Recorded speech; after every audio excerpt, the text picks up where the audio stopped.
अच्छा, ये emotional intelligence है क्या?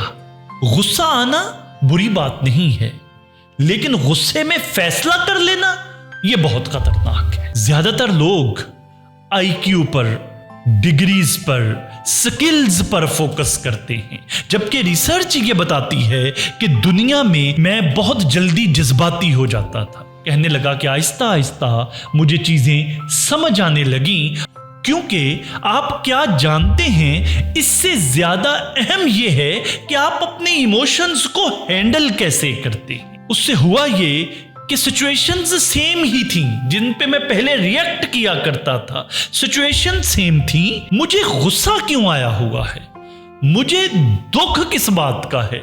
इमोशंस को दबाना नहीं है, इमोशंस को समझना है। रिस्पॉन्स जो होता है वो कॉन्शियस होता है। आप दूसरों को जज करते हो या दूसरों को समझने की भी कोशिश करते हो? आप रिएक्ट ज्यादा करते हो या रिस्पॉन्ड ज्यादा करते हो? ये दुनिया में और जिंदगी में वही लोग कामयाब होते हैं जो इमोशनल इंटेलिजेंस का मतलब यह है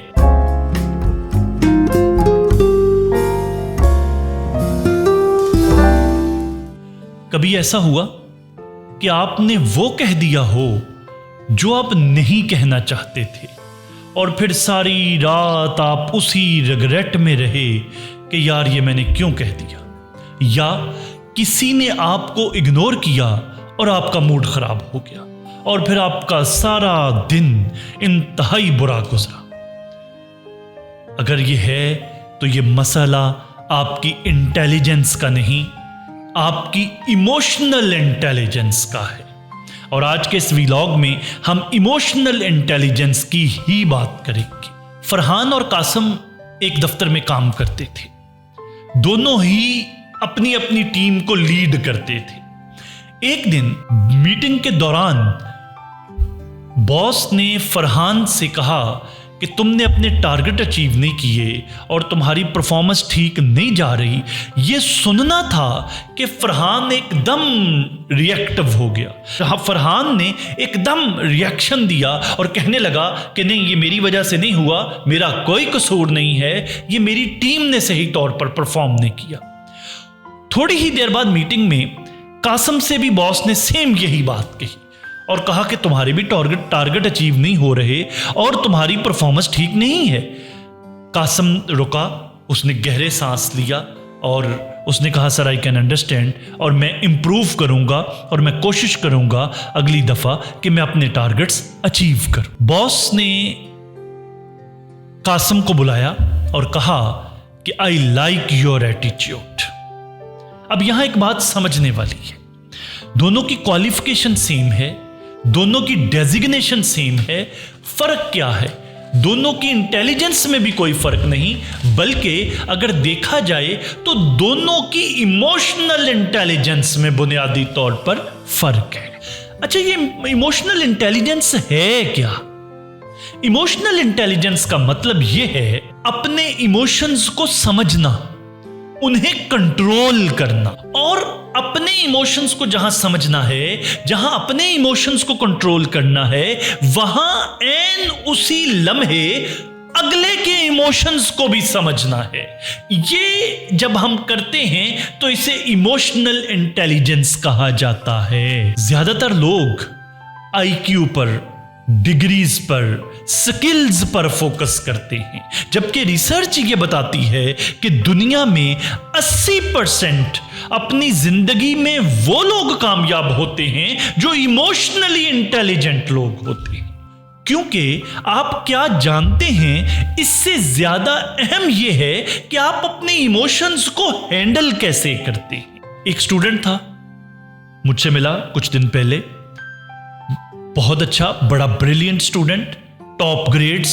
मुझसे कहने लगा कि सर मैं आपसे कुछ शेयर करना चाहता हूं। मैंने कहा बताइए। कहने लगा सर मैं बहुत जल्दी जज्बाती हो जाता था, अगर टीचर ने मुझे कुछ कह दिया तो मैं स्ट्रेस में आ जाता था। अगर मैंने किसी दोस्त को मैसेज किया और उसने लेट रिप्लाई किया, मैं ओवर थिंक करना शुरू कर देता था। कहने लगा कि मैंने फिर एक दिन रियलाइज़ किया और मैंने इस बात पे थोड़ी सी तवज्जो दी कि मसला लोगों के साथ है या मेरे रिएक्शंस के साथ है। तो कहने लगा कि जब मैंने थोड़ी गौर किया तो मुझे पता चला कि मसला तो मेरे रिएक्शंस के साथ है। कहने लगा कि मैंने जब ये एक्सरसाइज शुरू की कि जब कभी मैं किसी बात पे हर्ट होता या मुझे कोई बात बुरी लगती या मैं ओवर थिंक करने लगता, मैं रुकता और अपने आप से पूछता कि मैं ऐसा क्यों कर रहा हूं, मुझे ऐसा फील क्यों हो रहा है। कहने लगा कि आहिस्ता आहिस्ता मुझे चीजें समझ आने लगी। उससे हुआ ये कि सिचुएशंस सेम ही थी जिन पे मैं पहले रिएक्ट किया करता था। सिचुएशन सेम थी, रिएक्शन चेंज हो गया। और जब मेरा रिएक्शन चेंज हुआ तो उसका नतीजा ये हुआ कि मैं मेंटली, दिमागी तौर पर, जहनी तौर पर पीसफुल होना शुरू हो गया और मेरी जिंदगी में सुकून आ गया। अब उस स्टूडेंट ने तो ये बात समझ ली, रियलाइज कर ली और इसको देख लिया और अपनी ज़ात के अंदर और अपने रिएक्शंस के अंदर तब्दीली लेकर आ गया। लेकिन आइए हम भी तो देखें कि हम अपने अंदर ये इमोशनल इंटेलिजेंस जो है, इमोशनल इंटेलिजेंस बिल्ड कैसे कर सकते हैं। सबसे पहले अपने आप को पहचानने की कोशिश करनी चाहिए। हम में से बेशतर लोग, बल्कि किसी न किसी हद तक हम सब लोग फील कर जाते हैं, हम महसूस करते हैं, हम समझते नहीं हैं। अच्छा, उससे होता क्या है? हम हर्ट होना शुरू हो जाते हैं। हालांकि जब ऐसा कोई मौका आए जो आपको तकलीफ दे, जो आपको अच्छा न लगे, उस वक्त रुकें और रुककर सबसे पहले खुद से ये पूछें, मुझे गुस्सा क्यों आया हुआ है, मुझे दुख किस बात का है, मुझे ये जो बात बंदा कर रहा है या ये जो सिचुएशन है इसका मुझे दुख है, मैं हर्ट हूं, या मुझे गुस्सा आया हुआ है, या दरअसल मैं बेसिकली हर्ट हुआ हूं इसकी वजह से। जब आप ये सारे सवाल अपने आप से पूछते हो तो आपको आहिस्ता आहिस्ता सारी चीजें खुलना शुरू हो जाती हैं और आप रिएक्टिव नहीं होते, आप रिएक्शन नहीं देते, आपका जो थॉट प्रोसेस है वो चलना शुरू हो जाता। पॉज की आदत डालें, रुके। जैसे ही कोई बात नागवार गुजरी, जैसे ही कोई सिचुएशन पसंद नहीं आई या कोई बात बुरी लगी, फौरन रिएक्ट करने की बजाय रुके। इसको एक्सरसाइज करें, यह आदत डेवलप करना पड़ेगी, इस पे मेहनत लगेगी, इस पे कोशिश करना। भाई हमने इमोशनल इंटेलिजेंट अगर बनना है तो अपनी इस हैबिट पे, अपनी इस आदत पे खुद नजर रखनी पड़ेगी कि जब आपको कोई बात बुरी लगे रुक जाएं, पॉज करें, 5 सेकंड के लिए सोचें, गहरा सांस लें, क्योंकि रिएक्शन जो है ना वो ऑटोमेटिक होता है और रिस्पॉन्स जो होता है वो कॉन्शियस होता है। आई एम रिपीटिंग, इंसान के अंदर रिएक्शन पैदा हो जाना ये नेचुरल है, ये ऑटोमेटिक होता है, लेकिन रुकना, ठहरना, समझना ये कॉन्शियसली होता है। और ये तो आप सब जानते हैं कि दुनिया में और जिंदगी में वही लोग कामयाब होते हैं जो कॉन्शियसली एफर्ट करके चीजों को कंट्रोल करते हैं और मैनेज करते हैं। और एक और बात यह भी समझने की जरूरत है कि हर इंसान की अपनी कोई ना कोई एक कहानी चल रही होती है। हर इंसान, जैसे अब हम देख रहे हैं, कहीं पेट्रोल की कीमतों में इजाफा हो रहा है, पेट्रोल की कीमत में इजाफा होता है तो फिर अपने साथ पूरी महंगाई की एक लहर लेके आता है। बच्चे हैं, घर हैं और कुछ लोग रेंट पे रह रहे हैं, बच्चों की फीसें, घरों के रेंट, लो सैलरीज और उसके साथ महंगाई और पता नहीं किसी की जिंदगी में क्या क्या कुछ चल रहा होता है। हमें अंदाजा नहीं होता। एक लम्हे के लिए, जैसे मैंने कहा कि हमें थोड़ी देर रुकना चाहिए, पॉज करना चाहिए, लम्हे भर के लिए ये भी सोचना चाहिए कि यार पता नहीं इसके साथ ये किस सिचुएशन में है, पता नहीं ये अगर इस तरह ये हरकत ये कर रहा है, या ये बात जो बोल रहा है, या ये जो एक्शन कर रहा है, ये पता नहीं अपने किस नफ्सियाती उलझाओं का शिकार है, या अपने पता नहीं किस रौले में फंसा हुआ ये सारा कुछ कर रहा है। एक लम्हे के लिए जो इस वक्त हमारे इर्द गिर्द हालात वाकयात हैं, कहीं जंगों का डिप्रेशन है, कहीं महंगाई है, कहीं बेरोजगारी है, कहीं घरों में नाचाकियां हैं, कहीं मसले हैं, मसले ही मसले हैं, हर बंदा पता नहीं अगला बंदा कैसी जिंदगी जी रहा है। तो रिएक्ट करने से पहले लम्हे भर के लिए ये भी सोचें कि यार ये पता नहीं किस मुसीबत में है, या किस ज़हनी कैफियत में है जो ये कर रहा है।